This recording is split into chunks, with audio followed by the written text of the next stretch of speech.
जी, मेरा नाम मोहम्मद बिलाल। हम बच्चों के बाइसाइकल्स, बच्चों के बड़ों के बाइसाइकल्स और इसके अलावा बेबी आइटम्स, न्यूबॉर्न आइटम्स, इन चीज़ों का रिटेल एंड होलसेल का बिज़नेस करते हैं। हमें बेस्ट ये है कि मैं आपको अगर सादा लफ्ज़ों में कहूँ तो हमारी ये जो रिटेल शॉप है, ये एक रिटेल कस्टमर के लिए अच्छी अपॉर्च्युनिटी है। वो इस लिहाज़ से कि अगर एक रिटेल कस्टमर किसी शॉप पे जाता है, किसी ऐसी शॉप पे जाता है जो एक-एक आर्टिकल के कोई 5-10 पीस एक दुकानदार परचेज़ करके लाता है, फिर वो आगे रिटेल कस्टमर को अपना मार्जिन लेके बेचता है। हम लोग उसी आर्टिकल को हंड्रेड्स की क्वांटिटी में बाइंग कर रहे होते हैं। हम बल्क क्वांटिटी में हर चीज़ की बाइंग करते हैं क्योंकि हमारा मेन जो काम है वो होलसेल का ही है।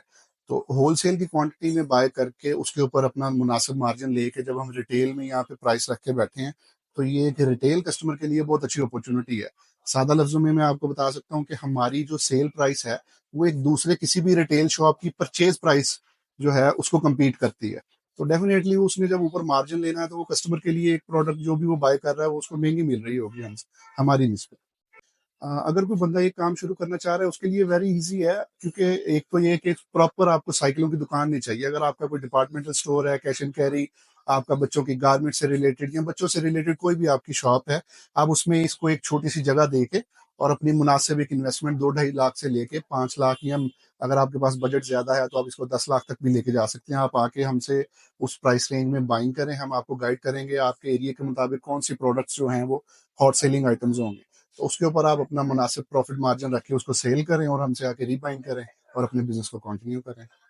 प्रॉफिट परसेंटेज डिपेंड करती है, अगर हम अपनी मार्केट में देखते हैं जो हमारे मार्केट में दूसरे दुकानदार हैं, वो तकरीबन 20 टू 25% के करीब चलते हैं। हम कोशिश करते हैं कि हम उनसे नीचे चलें। इससे फ़र्क क्या पड़ता है? कटिंग का फ़र्क पड़ जाता है। अगर एक चीज़ मैं लेके आया हूँ, आज मैंने माल लिया है, मैं नेक्स्ट वीक फिर माल लूँगा, 1 वीक में बेचूँगा। उससे बेहतर है कि जो आज इन्वेंटरी आई है, वो शाम तक निकल गई है, कल को फिर आई है। इस तरह डिपेंड करता है, जितना मुनासिब आपका प्रॉफ़िट परसेंटेज होगी, उतनी आपकी कटिंग ज़्यादा होगी और मंथ एंड पे आप ज़्यादा रेवेन्यू जनरेट कर सकते हैं, बजाए इसके कि आप ज़्यादा परसेंटेज रख के बैठे हों।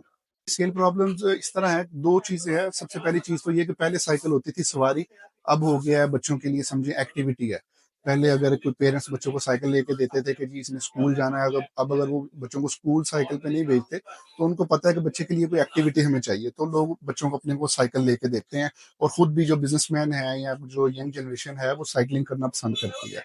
तो इस तरह यानी कि कुछ चेंज हो गया, ट्रेंड चेंज हो गया, साइकिल्स के स्टाइल चेंज हो गए हैं। पहले सवारी की तरह के साइकिल आते थे, अब स्टाइलिश साइकिल आते हैं। तो लेकिन ये कि अल्हम्दुलिल्लाह बिज़नेस अच्छा है। चैलेंजेस किसी भी बिज़नेस में होते हैं, हर तरह के होते हैं। इसमें मिसाल के तौर पे हमारा इम्पोर्ट के साथ हम काफ़ी लिंक्ड हैं। जिस तरह अब अगर कोई साइकिल मेड इन पाकिस्तान है, उसमें भी जो एक्सेसरी होती है ना, छोटी-छोटी ब्रेक्स हो गई, उसकी काफ़ी सारी चीज़ें हैं, मैं अगर आपको एक्सप्लेन करने बैठूँ, लंबी लिस्ट है, वो चाइना से इम्पोर्ट होती हैं, पार्ट्स इम्पोर्ट होते हैं, तो वो साइकिल पूरी तैयार होती है। फिर उसके अलावा हमारे पास एक बहुत सारा पोर्शन सेल का वो है जो इम्पोर्ट होता है। वो वाला जो सारा स्टॉक है, अगर गवर्नमेंट की तरफ से इम्पोर्ट बैन हो जाती है, तो हमारे पास इन्वेंट्री की शॉर्टेज आ जाती है। लोकल की भी, मेड इन पाकिस्तान की भी और इम्पोर्टेड की। इसके अलावा कस्टम ड्यूटी, गवर्नमेंट कोई नए सेल टैक्स, कोई टैक्स गवर्नमेंट इम्पोज़ करती है, उसके साथ फिर डॉलर की वजह से भी प्राइसेज़ जो हैं वो काफ़ी ऊपर-नीचे होती हैं। इस तरह चैलेंजेस कई तरह के आते रहते हैं, लेकिन इनको फेस करके अल्हम्दुलिल्लाह फिर काम को तो आगे चलाना पड़ता है। मार्केटिंग स्ट्रैटेजी किसी भी रिटेल बिज़नेस के लिए या होलसेल बिज़नेस के लिए सबसे बड़ी जो मार्केटिंग स्ट्रैटेजी है ना, वो एक कस्टमर होता है।